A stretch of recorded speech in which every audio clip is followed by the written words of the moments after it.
नागपूर जिल्ह्यातील कामठी येथे ऑपरेशन सिंदूर अंतर्गत भारतीय संरक्षण दलाच्या गौरवपूर्व कामगिरीच्या सन्मानार्थ कामठी शहर येथील जयस्तंभ चौकापासून तर मोटर स्टँड ते नेताजी चौक कामठीपर्यंत तिरंगा सन्मान यात्रा प्रदेशाध्यक्ष तथा राज्याचे महसूल मंत्री व नागपूर जिल्ह्याचे पालकमंत्री चंद्रशेखर बावनकुळे यांच्या प्रमुख उपस्थितीत काढण्यात आली। या प्रसंगी पालकमंत्री बावनकुळे यांनी मुख्य चौकातील डॉक्टर बाबासाहेब आंबेडकर यांना पुष्पहार अर्पण करून मानवंदना देऊन तिरंगा सन्मान यात्रेचा शुभारंभ केला। यात्रेमध्ये मोठ्या प्रमाणात माजी सेवानिवृत्त सैनिक तसेच नागरिकांनी आपला सहभाग घेतला। यात्रेचे ठिकठिकाणी स्वागत देखील करण्यात आले। तिरंगा सन्मान यात्रेचा समारोप कामठी येथील नेताजी चौकातील नेताजी सुभाषचंद्र बोस यांच्या पुतळ्याला माल्यार्पण करून आदरांजली देण्यात आली। तिरंगा सन्मान यात्रेत मिसाईलच्या प्रतिकृती देखील ठेवण्यात आल्या होत्या, ज्या आकर्षणाचे केंद्र ठरत होत्या। महाराष्ट्र लाईव्ह न्यूज छबिलाल गिरीपुंजे, राज्य प्रतिनिधी नागपूर।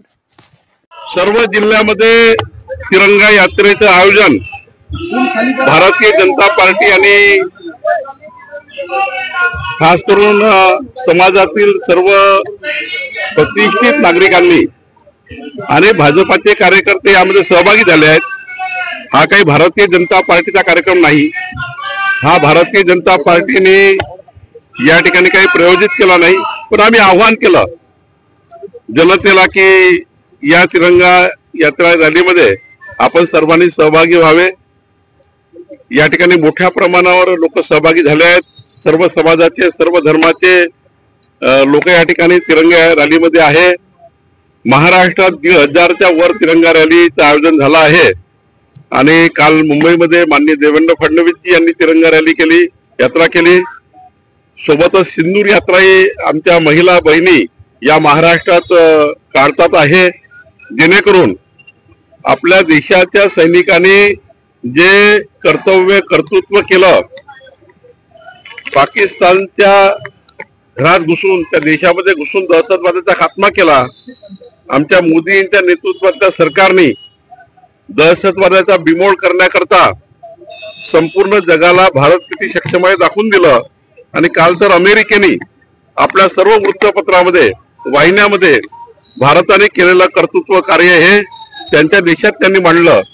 खऱ्या अर्थाने आपल्याकरता अभिमानाची गोष्ट। आणि म्हणून यानंतर दहशतवाद झाला तर तो युद्ध समजण्यात येईल असं माननीय प्रधानमंत्र्यांनी घोषणा केली आणि पाकिस्तानला ज्या पद्धतीने जेरबंद केला आहे आणि म्हणून देशातल्या सर्व 140 कोटी भारतीयांनी, महाराष्ट्राच्या 14 कोटी भारतीयांनी, भारत देशातल्या आपल्या 14 कोटी महाराष्ट्राच्या नागरिकांनी विचार केला, निर्णय घेतला आणि ह्या तिरंगा रॅलीमध्ये सहभागी होण्याचा निर्णय घेतला।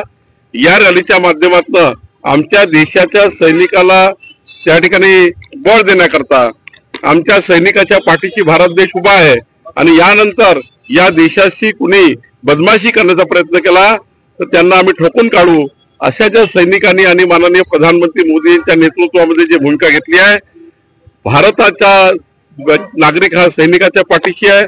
भारत देश मोदी जी के साथ है, भारत देश सेना के साथ है, अशा आशयावर ही यात्रा आहे। सर्व सामाजिक कार्यकर्ते आणि सर्व देशातील सर्व समाजाचे, सर्व धर्माचे आणि सर्व पक्षाचे लोक या रॅलीमध्ये आलेले आहेत। कांग्रेस जय हिंद रैली आज महाराष्ट्र में 1500 के ऊपर रैली है। आता गाडीवर मोबाईल नंबर नाही तर इमर्जन्सी QR कोड लावा, जे तुम्हाला अडचणीच्या वेळी मदत करेल।